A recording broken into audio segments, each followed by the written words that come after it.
One thing about India is that we love storing. And that essentially takes up all the space that we have in a house. If you go into any Indian house or Indian flat, there is more furniture, more storage space than we can imagine. And all of those things do at the end of the day clutter. Now, if I'm in a room, there are 25 elements in it. I am overstimulated, right? If all of those things are in front of me, I will constantly be thinking about something.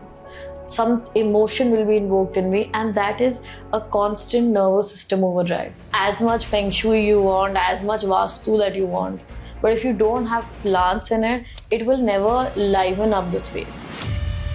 So even though people want to give reasons of practicality, that's a very famous notion that people give for their decisions that they've made. How we feel is how we make a decision and make it into a more what people like to call a practical one. What is the one mantra do you think that will make people truly experience life in a better way? One is not comparing. Sometimes we feel like we are not moving forward in life. What is really happening in those moments? I would say that this is a feeling of, let's say, being stuck. And we know the patterns. Why do we tend to repeat them?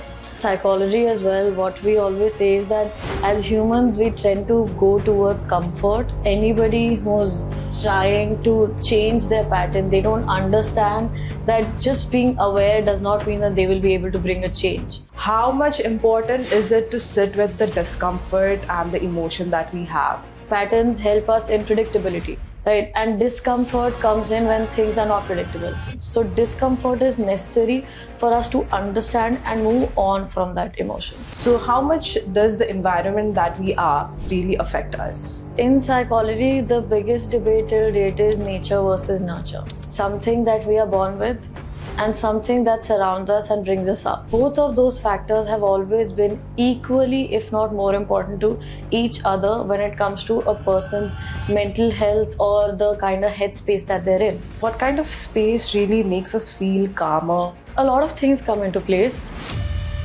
So do you think the green space really makes a mind calm? Directly psychologically impacts us. White space essentially does not evoke much in us. Greenery is a living thing. It keeps growing. It sometimes sheds, it sometimes dries down, but it's constantly doing something. This is an era of tech where we can compare each other very easily. So what is your take on the social media and AI that the world is going into as a psychologist? AI lacks this because it affirms our beliefs. And that's not always what we need. I don't need a yes man constantly telling me that I'm doing right.